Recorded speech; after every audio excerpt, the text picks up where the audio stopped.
morning, Manish. Good morning. Yeah. So any doubts from the previous session, what we had covered? No, not really, Manish. It was quite clear. However, I attempted domain questions Okay. for domain one, and also read domain one. So, in almost everything, it was fine. I could get the rationale also, but two things, and maybe I can send you questions also differently. I mean separately. But Mhm. couple of points where I was stuck is, first of all, what is system thinking? That is what I Mhm. wanted to understand from you. Though Mhm. I tried to Google and all, but I just wanted more clarity on what is system thinking. And Okay. secondly, there were some of the questions where it was written that for this, like for example, data, how much data should be, what is the period of the data retention? So in Mhm. some of the question, it was marked as legal, as per the legal requirements. Mhm. And in some, and this was a question asked again and again, and in some cases it was on the business requirement. So in some cases it was written that business requirement would take care of legal, and in some it was written that legal will take preceding here. So I was just little confused on that thought process. Otherwise, from the score perspective and all, I was getting 60 to 80%. Like I attempted in, I mean, I divided it, like first I attempted 70, then I attempted until 100, then 100 to 179. So it was varied, score was varied, but there were these two couple of things which I got little confused with. Right. So Mm. we'll take the second part first, and let us think fundamentally here is to Mm. what exactly when we talk of system thing. Sorry, for data retention. When we talk of Huh. data retention, what exactly is the requirement of the business? Okay. No, I'm asking from understanding perspective. What is the requirement of the business? Why do we want? Why do we want to have a data retention at the first place? So data retention basically, of course, apart from the legal aspect, we No, would let's like that. uh, let's think very fundamentally. Let's take the legal and other things out. Let's not thinking based on the factors which are outside factors. Let's be just matlab, there is no legal, there is nothing. You are a business Mhm. owner, or you are a a person who is thinking that why should I have a data retention? So what will be your requirement? Why do you want So to have it? first of all, data retention would give me the availability of the data if I require to refer to the data of past years for my business need. Like for example, I for new processes coming up, but then I realized that in this case, a few years back I did something and that data could help me, and for that reason I could need my data from the business process enhancement perspective, also from the availability perspective. Like for example, if that data is need for business continuity purpose, and somehow data is not I mean a system interruption happened and backup also somewhere is not working, then I can go to my archived data and get at least data of a few years to begin with, just to Right. rebuild the scenarios, to rebuild the business. And so these and also other than that, if at all I need, I today I get to know that something has happened within the process. Like for example, there had been some cases, in fact I have personally seen that some Hmm. transaction was wrong since 2018, and nobody picked it up because nobody caught it up because it was a smaller number, and finally it aggregated in 2023 and realized that there is a big incident that has happened. So we go back and to check the trails and all, so we can go back to the previous year's data. All right. These are some of the scenarios that I can think of. Okay, so you even have a real experience as to why what is the importance of data retention, and most of the things which you said are absolutely right. So these are the Mhm. key reasons why we need data retention at the first. So as a Okay. business owner, let us say how data retention is going to impact us. And again, if we see the now everything, we should start the only one word which should come to our mind is let's do a risk assessment, right? So suppose, Yes. let's talk very fundamentally. Okay, I am a owner of a shop, okay, to start with, because that is something day to day we are. I'm a owner Yes. of a store, and I sell groceries and things like that. Mm. And I have a manual process, and there is no IT in my process. Now, whatever is sold and whatever money I am doing, I'm writing it Mm. on a piece of paper, right? And Mm. daily I close my accounts, and Mm. how much I've sold and how much I have cash collected, and I maintain my cash account book, and Mm. generally I close it. I try to close it on a daily basis. Now, Mm. this particular data is getting on a daily basis. Data is getting generated, right? So at the Mm. end of a month or end of a quarter, I will Mm. be calculating my profit, Yes. right? Yes.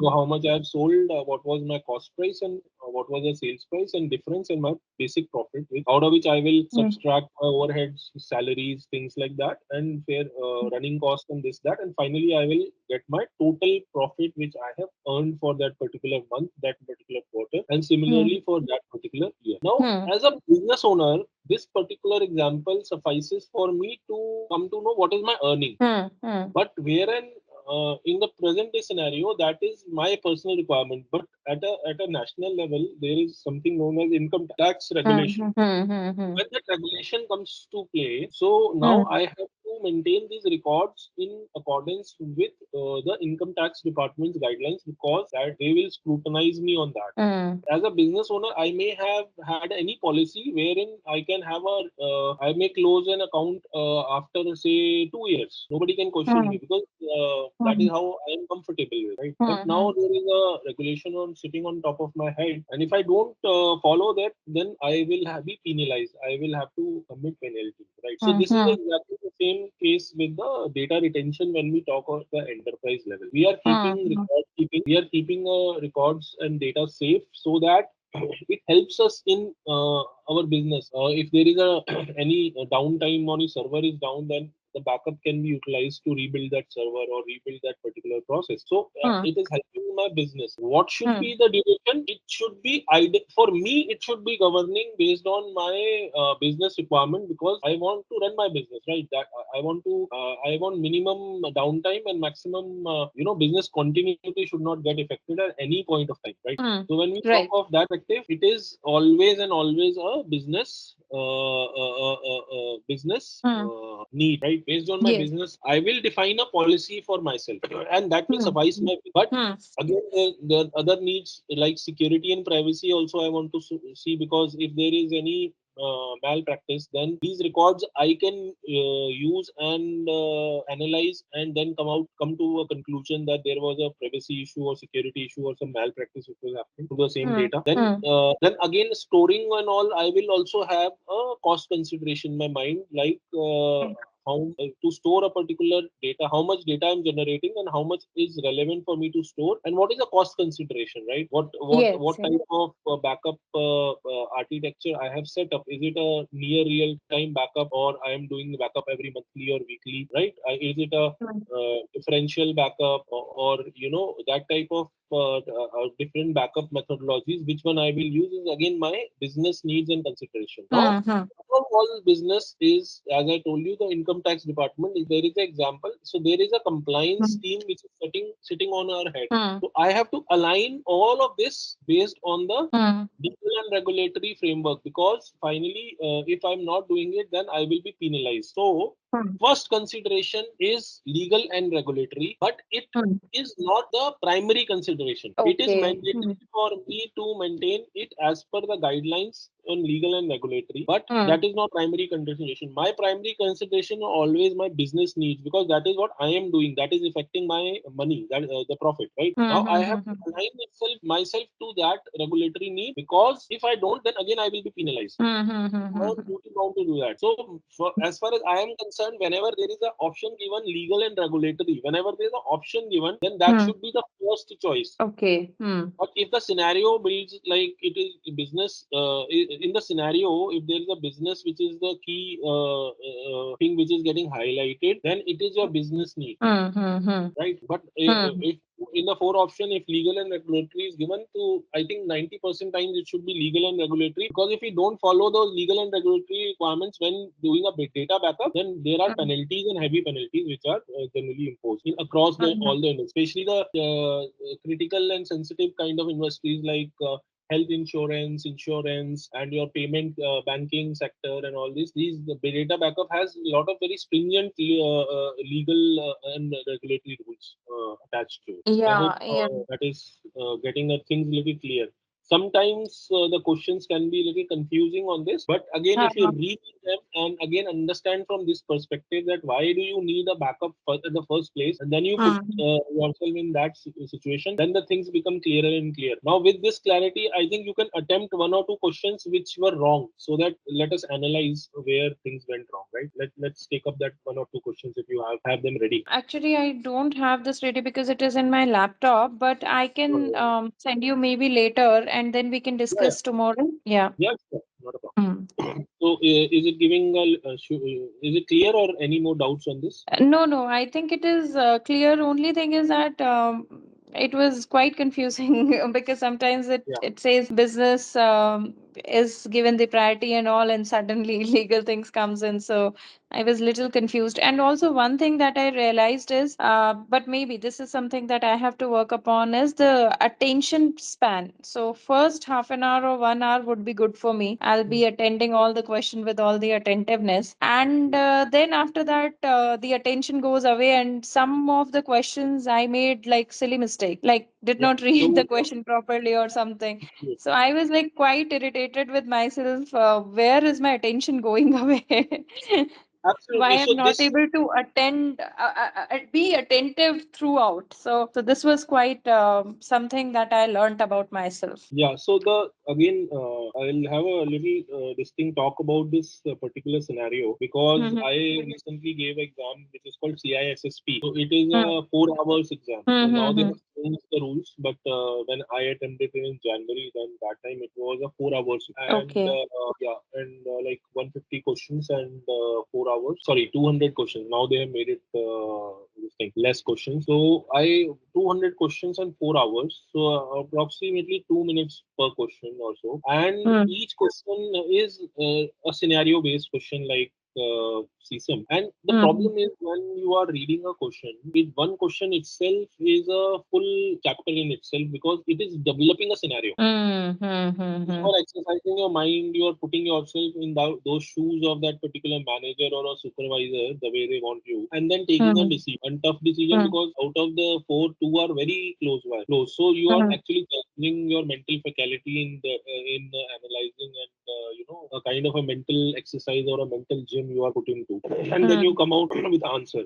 Mm-hmm. So now it is now a stamina or stamina building exercise when we say you Okay. solve more than one question, because every time each question is a different scenario and you have to exercise your all knowledge and whatever you have read, and then come out with a answer, and that answer also you are generally ending up in a doubt, because there are Mm-hmm. two very close by and you are not very sure, and finally you are ending up in a doubt, and you are generally saying, okay, this may be correct or that may be correct, this looks more correct, so I will choose this. So before you Mm-hmm. transition from this question to transition to the next question, you are already mentally fighting with yourself, in the sense that were you right, were you wrong, all that kind of scenario is there in your mind, and then suddenly Mm-hmm. a new totally new scenario has surfaced which is even more challenging or equally challenging. So when you are Mm-hmm. subjecting again and again and again, it is very normal that mentally you get exhausted and mentally you get tired. So definitely solving them in one go is going to help you in stamina building, which where you very Mm-hmm. rightly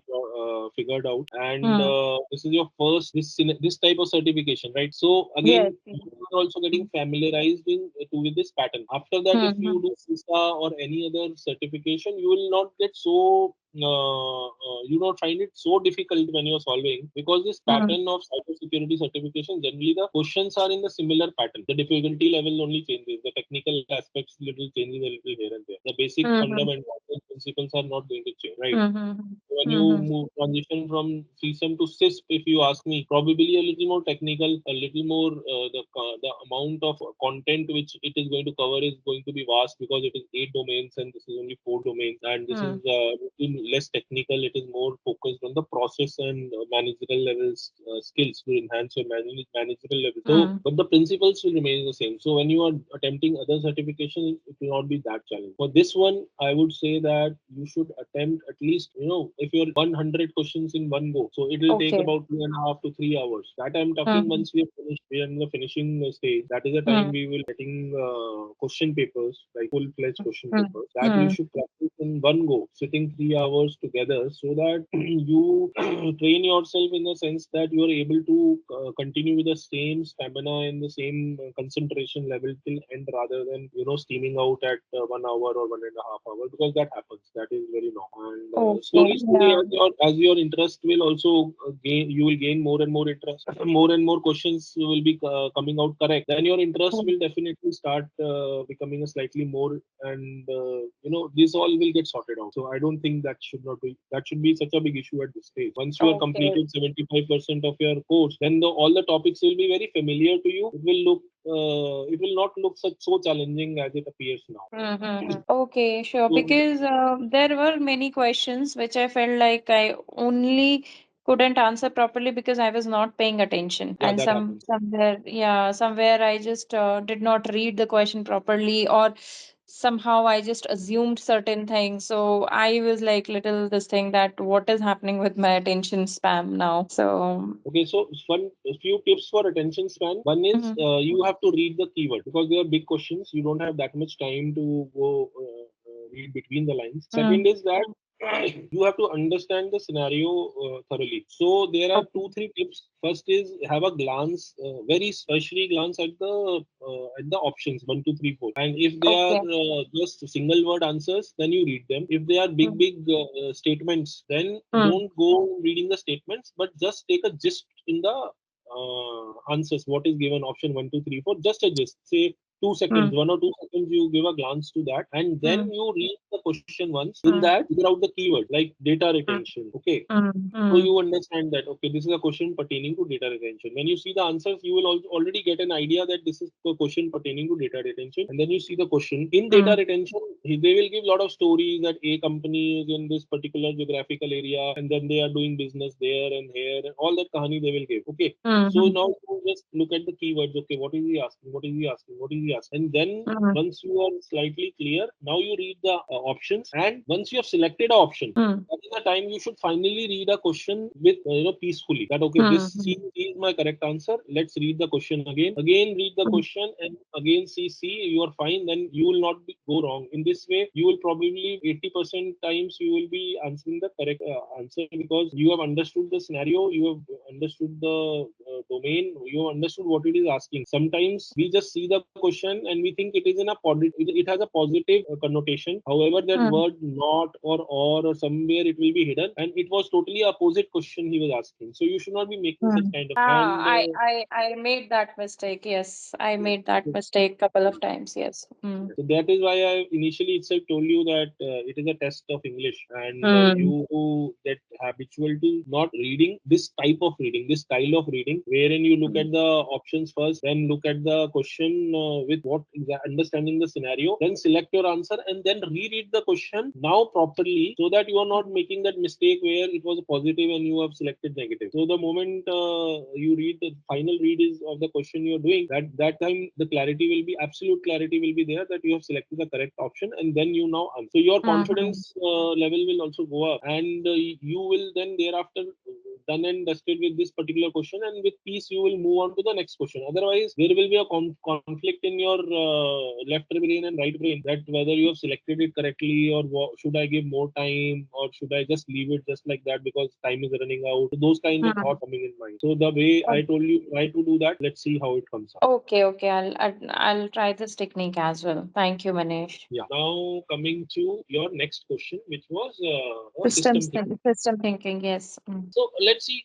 Let's understand first what is systems thinking. I don't understand that terminology, Manish. Okay, so system thinking is a way of understanding a complex phenomena by examining the interaction and interdependencies between different components of a system rather than focusing solely on the individual parts and isolation. So when we say a maturity model and when we say CMM term, so we Hmm. always talk of the organization maturing and all the to and optimizing to the best level. The final one Hmm. is the optimized only, level 5. So it is Hmm. optimized not only for your isolated part or individual part, it is optimized for all the interdependencies. For Hmm. instance, again, I generally like to take a physical world example because we are able to relate and then see. So, for Yes. example, Hmm. you have a basic requirement of what time you get up. I get up around 7 o'clock or somewhere. Hmm. And what is the first activity you do after getting up? I do some stretchings. All right. So you not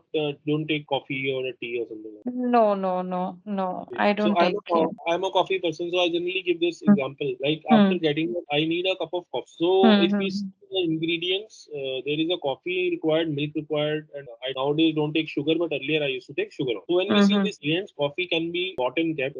Sugar is also can be bought and kept. Gas is Hmm. generally there. Now the only thing is the milk, which is a quantity which come fresh every day. Now when Hmm. the milk doesn't reach at whatever time I get up, say I take the same time, 7 o'clock I get up and 7:15 I need my coffee, and when I'm Hmm. getting up and making it, I need my milk at that time and a fresh milk. So that is the only variable quantity to meet this particular requirement in this particular scenario. Now to get that Yes. milk, I have hired one third party vendor who will come to my door and he will deliver it fresh, and monthly I will pay him some money. So this is a process which I have settled. So this particular Hmm. person from my side, this is the whole process. I am paying a person and this chap is delivering it to me and my job is getting done. I am getting my coffee made at 7:15 every day. But when you go Hmm. back a little and you think Hmm. from the perspective of this vendor now, this vendor is Hmm. taking that money from me. He is again going to a particular person who provides him the packets, and that money is given to that person who provisions him that packet, and he just carries and give it to me. So he's a like a Zomato.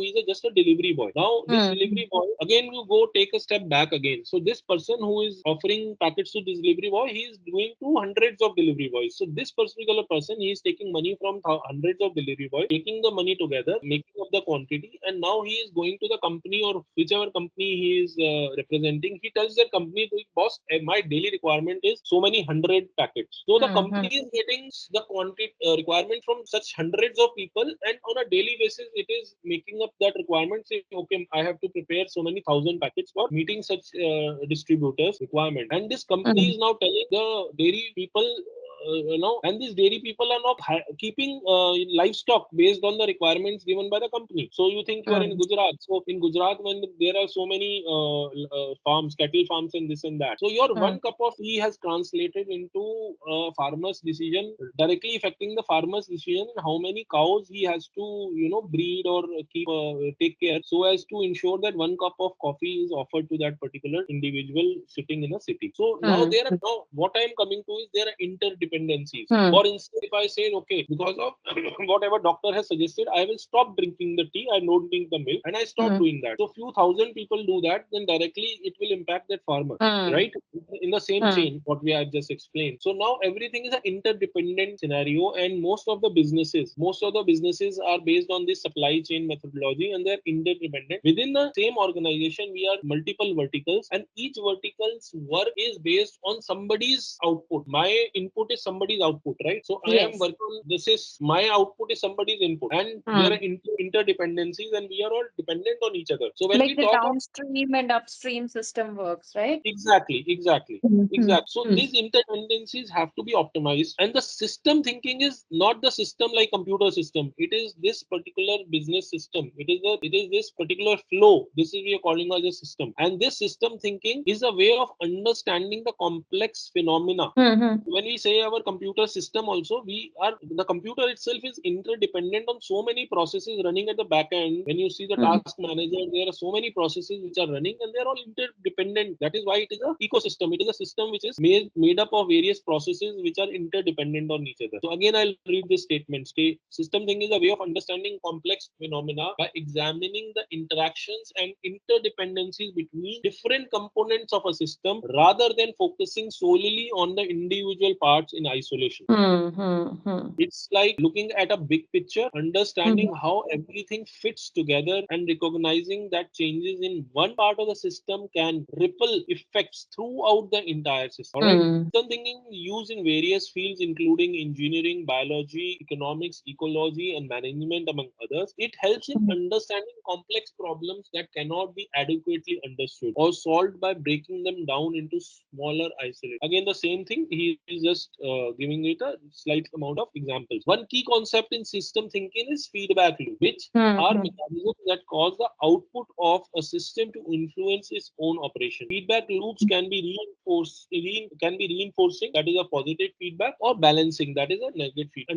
Hmm. Understanding them in is crucial for understanding how systems behave over time. So Hmm. overall, system thinking provides a holistic approach to power problem solving and decision making, Hmm. emphasizing the interconnectedness and dynamics of system. It encourages a shift from linear thinking or considering the complex non-linear relationships that shape the world around us. So now this interdependencies in terms of cyber security is very important, because cyber Hmm. security is again a very complex environment. It is not we are not doing work in isolation. We are taking the entire ecosystem together and ensuring that cyber security is followed, understood, followed in Hmm. letter and spirit in all the verticals and all the domains from the start itself. So we are in a Hmm. complex environment. We are interconnected systems at play, and it how it applies is understanding the ecosystem, Hmm. right? Hmm. So Hmm. everybody should understand the ecosystem, where we are, what exactly are going to are our challenges. So cybersecurity is just about protecting individual computers or network. It involves understanding the entire ecosystem of interconnected devices, networks, users, applications, and data. System thinking helps cybersecurity professionals to comprehend the relationships and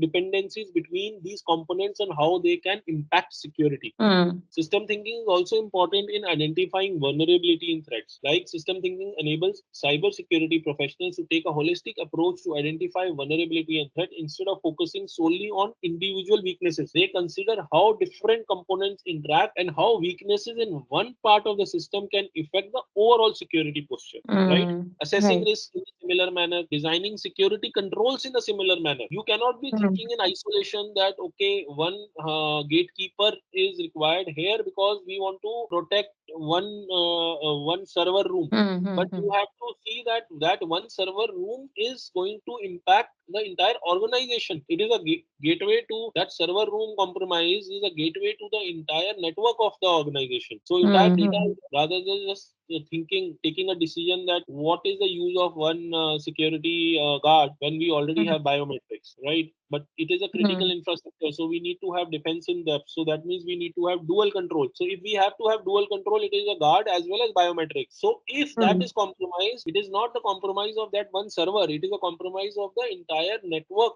of our company. So we have to see in that holistic sense, right? Hmm. Then incident response and resilience also requires system thinking. Policy and governance is the best example of system thinking. When you are Hmm. generating a policy, you cannot be thinking of only cyber security and cyber Hmm. security governance framework. It is to be thinking about, you have to think from the business perspective, and business contains every department, everybody, entire individual, all right, entire ecosystem. So Yes. now, yes, so this is the basic understanding. It is applied in two things. I think in the CIA also it talks a lot. There is a lot of explanation of interdependencies in the manual. So again, Hmm. when it is says CIA of cyber security, you are actually doing a systemic thinking when you are dealing with CIA tried and CIA related decision making. And it also Okay. says when you are analyzing the maturity of an organization and you are working on the maturity model, then you are looking Hmm. at holistically, not only at a single particular event. You are looking at the entire system and entire system's maturity. So Hmm. maturity of the interdependencies. So that is how that is the explanation. Now, if I explain now exactly, you tell me what is the problem with system thinking, what you are not able to answer in that. Actually, there was a question, and I'll send it across to you. It was a very straightforward question. What is system thinking? And it's a very straightforward question. Like, is it a wholesome or parts and all? Those were the kind of uh, those were the kind of the options given. But I could not understand the term itself, system thinking. So, Correct. but I mean, I just tried it, and it was right. The answer that I Right, right. gave was right, but that was totally through my guesswork. Yeah, so there will be somewhere like that is okay, fine, because Mm-hmm. there is too much of literature in this particular domain. So it may Mm-hmm. happen. Like I remember one question was suddenly came up in my exam, which was related to BYOD technical mitigation. If you have if a BYOD device is allowed in as per policy, and that device Mm-hmm. goes missing, so there were some options given that what technical control should be there to ensure that. For full course video training, visit MildainTrainings.com. Register now. Thanks for watching. Don't forget to subscribe to our channel.